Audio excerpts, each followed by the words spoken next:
자, 분위기 좀 바꿔볼게요. 고현정 씨 하면은 뭐 지금도 세월이 흘러도 여전히 톱스타의 자리를 굳건히 지키고 있는데, 아니 근데 지금 어떤 시절이 허준배님 고현정 씨의 어떤 많은 그 인기를 누리던 시절이 있을 텐데 어떤 시절이 그랬다는 거예요? 아마 고현정 씨가 가장 그리워하는 시절은 자신이 아이들과 함께했던 시절이 아닐까 하는 생각이 드는 게요. 고현정 씨가 예전에도 여러 번 아이들에 대한 어떤 그리움이나 사랑을 표현한 적이 많았어요. 맞아요. 그런데 최근에 자기 SNS에 사진들을 올렸습니다. 네? 완연한 봄, 오래된 것들을 찾아봤다라는 글과 함께 올린 바로 저 사진인데요. 어머나. 저게 굉장히 눈길을 끄는 사진인 게 수영장에서 아기를 품에 안고 볼에 입을 맞추는 모습이잖아요. 그리고 요거는 아마 20대 초반으로 추정이 되는데 1990년대 20대 초반 고현정 씨 모습이 담겼는데 뽀글뽀글 저 헤어스타일이 유행을 했던 시절이에요. 그리고 지금 보시는 사진이 저는 더 눈길을 끄는 게 아마 아들로 생각이 됩니다. 오랜 그리움을 꺼내든 고현정 씨의 모습인데요. 네. 수영장에서 아기를 품에 안고 저렇게 볼에 입 맞추는 모습이 너무 그립다 하는 걸 보니까 모성애가 진하게 올라오던 그런 날이었나 봅니다. 아이고 세상에. 이제 지난 26일 날 엊그저께 올렸나 봐요, SNS에. 근데 박성배 변호사님, 분명히 물론 이제 우리가 시청자분들 아실 만한 분들은 대부분 아실 테니까 이제 이혼을 하고 나서 지금 아이들과는 뭐 가끔은 보겠지만 뭔가 그 애틋함은 남아있을 건데 왜 유독 지금 이 상황에 저 사진을 올리면서 옛 시절이 그리워라고 추억을 소환하는 걸까요? 이 고현정 씨의 사연은 많은 분들이 알고 계실 것이고 어머니로서의 감정에 공감하시는 분들도 상당히 많은 것 같습니다. 이 고현정 씨는 지난 1995년에 정용진 회장과 결혼하면서 20대이내 그것도 톱스타의 자리에서 갑자기 연예계 은퇴를 선언하게 됩니다. 이후 슬아 1남 1녀를 뒀지만 결혼 8년 만인 2003년에 이혼을 하게 되는데 양육권은 정용진 회장에게 귀속되게 됩니다. 그래요? 이후에 자녀들과 따로 지낸 고영진 씨는 그러한 여러 매체들을 통해서 아이들을 향한 솔직한 속내를 털어놔 왔는데 지난해 한 예능 방송에 출연해서는 아이들과 살이를 같이 하지 않아서 친하지 않다는 감정을 느꼈을 때 그게 이렇게 슬플 줄 몰랐다고 고백해 안타까움을 자아내기도 했습니다. 없어진 거니까 채울 수 없다는 발언도 했습니다. 아니 근데 만약에 이제 박성배 변호사님 이제 이 글로 이제 우리가 뭐 이렇게 유추해 보는 거지만 조금 전 그 소의 그 그래픽 좀 다시 한번 보여주세요. 혹시 이게 사례를 그러니까 아이들과 같이 살지 않아서 되게 쑥스럽더라. 그러니까 가끔은 이제 만나는 면접 교섭권 등으로 만나긴 하나 봐요. 그죠? 그렇게 추정할 수 있잖아요. 자녀와 친하지 않은 그 감정을 느꼈을 때 친하지 않은 게 이렇게 슬픈 건지 몰랐다. 그 말인즉슨 좀 서먹서먹하다는 거예요, 진짜로.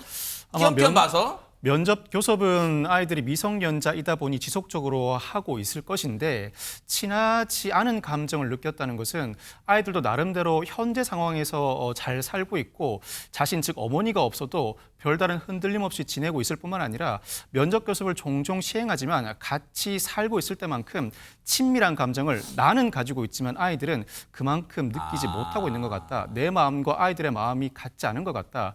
그로 인한 그 심리적 괴리감이 상당히 괴로움을 자아내고 있는 것 같습니다.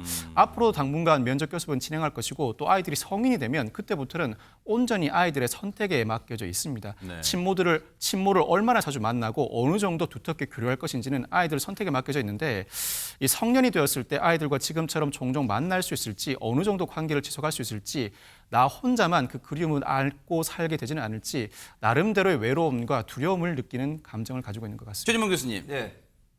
뉴스파이터 제작진이 부지런하더라고요.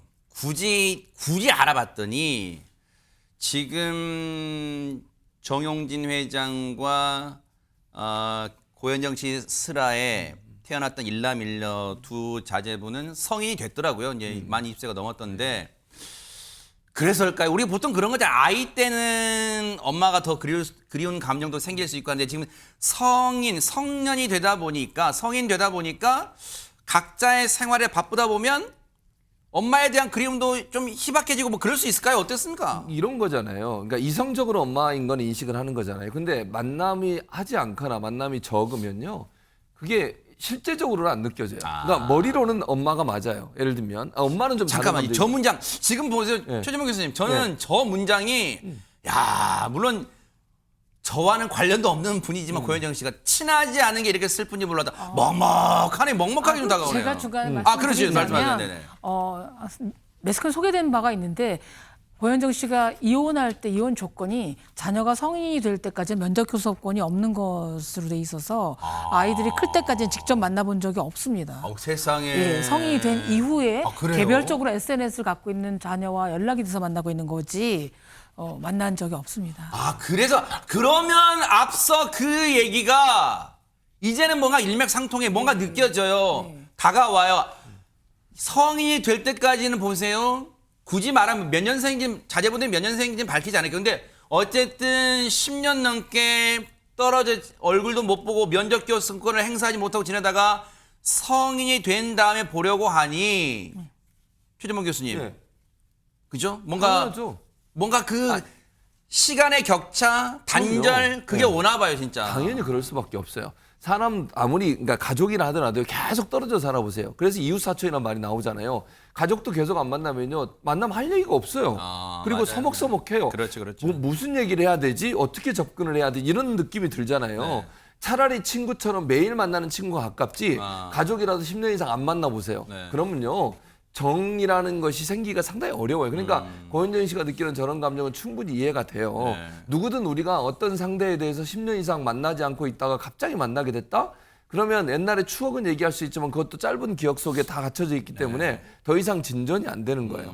그리고 관계라고 하는 건 지속될 때 발전하는 거거든요. 근데 공백이 이렇게 너무 많다 보면 만나도 가족같이 느껴지지가 않아요. 그러면 엄마 입장에서는 자녀가 나에게 그런 느낌을 받고 나도 자녀에게 그런 느낌이 된다면 엄청 이건 슬픈 거죠. 그렇죠. 자녀도 물론 엄마에 대한 그림이 있을 수 있는 반대로 얘기하면 자녀들 입장에서는 또 이런 표현은 제 개인적인 네네네. 생각입니다만 원망이나 아픔도 있을 거예요. 엄마가 없는 것에 대한 그럴 수 엄마의 있어요. 부재에 대한 물론 엄마의 잘못은 아니지만 그럼에도 불구하고 아이들 입장에서 생모라고 해야겠죠. 그렇죠. 예, 지금 엄마가 있으니까. 예, 네네네. 그렇습니다. 생모가 같이 하지 않았던 네. 것에 대한 어떤 뭐 아쉬움 네네네. 또는 뭐 부재에 대한 어떤 아픔 이런 네네. 부분이 분명히 존재할 겁니다. 네네. 근데 거기에 대해서 갑자기 만났는데 관계가 막 아, 좋아지고 이럴 수는 없는 거죠. 그렇죠. 그래서 친하지 않는 게 이렇게 슬프지 몰랐단 말은 아마 만났는데 그렇게 느껴지는 서먹서먹한 그렇겠죠. 거리감 때문에 엄마 입장에서는 엄청 울었을 거예요. 그럴 수 돌아와서. 있네. 네. 그럴 수밖에 없었을 것 같습니다. 그러다 보니까 유인계 평론가님 우리 그런 말 있잖아요. 핏줄이 땡긴다. 그런 말 있잖아요. 근데 이 아들과 딸의 특히 어떤 생일 이런 게 다가오면 엄마로서는 더 사무치게 그리울 수 있잖아요. 하필 5월 달에 아들과 딸이 생일이 있어요. 진짜요? 예. 근데 5월 달이 어린이날, 어버이날, 가정의 달인데 5월 달에 아들, 딸의 생일이 겹쳐 있으면 5월 내내 가슴앓이를 하고 굉장히 슬퍼한 것으로 세상에. 전해지고 있습니다. 저는 고현정 씨가 연예계에서 잠정적 은퇴하고 두 아이를 키울 때 만난 적이 있는데 아이와 함께 지나간 그렇게 찬란한 표정, 모성에 가득 찬 표정을 본 적이 없거든요. 그래서 고현정 씨가 그런 말을 했어요. 아들을 처음 낳았을 때 너무 행복했고 이렇게 이게 엄마가 되는 거구나 했는데 또 딸을 낳아 보니까 딸을 또 스르륵 안겼다. 세상에. 아들 딸을 낳는 게 이렇게 달랐다라고 얘기를 했고요.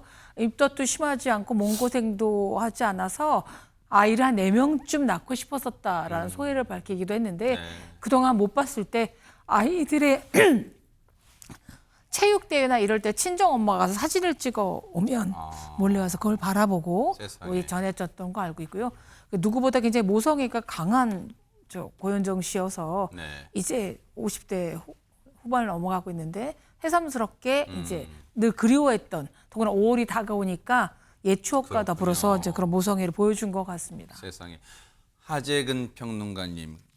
지금 이제 고현정 씨는 엄마로서의 못다 전했던 마음을 SNS나 이제 유튜브 등을 통해서 전하고 있는 것 같은데 혹시 자제분들이 아들 딸들이 이 마음을 전달받았을까요? 혹시 봤을까요? 어떻습니까? 자녀들도 봤을 가능성이 있는 것 같습니다. 그러니까 애초에 고현정 씨가 과거에 신비주의로 유명했었거든요. 그렇죠, 네. 그러다가 요즘에는 개인 영상 채널도 만들고 SNS 그 페이지도 만들어서 대중 소통을 하는 거예요. 근데 고현정 씨가 그러한 채널을 개설한 이유가 자녀들 때문이라고 알려졌거든요. 그래요? 뭐라고 그랬냐면 이제 과거에 고현정 씨가 어느 이제 콘텐츠에 출연을 했는데 네네. 그거를 잘 봤다고 연락이 왔다는 거예요. 어머나. 자녀들한테. 그래서 자녀들이 앞으로 그런 콘텐츠에 자주 나오셨으면 좋겠다. 이렇게 얘기를 했었다고 합니다.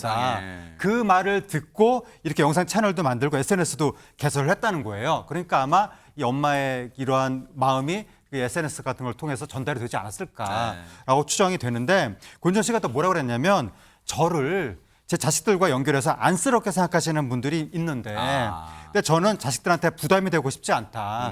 그냥 엄마는 그냥 산뜻하게 열심히 잘 살고 있다라는 걸 보여주고 싶다. 멋지네요. 네, 그런 의미에서 아마 SNS를 하는 것 같습니다. 그러니까요. 엄마는 강합니다. 엄마의 강한 모습 보여주신다면 아마 아들, 딸도 또 기쁘게 생활하지 않을까. 몸은 멀리 떨어져 있어도 마음만은 통하지 않을까. 그런 생각 감히 해봅니다. 기운 내시기 바랍니다.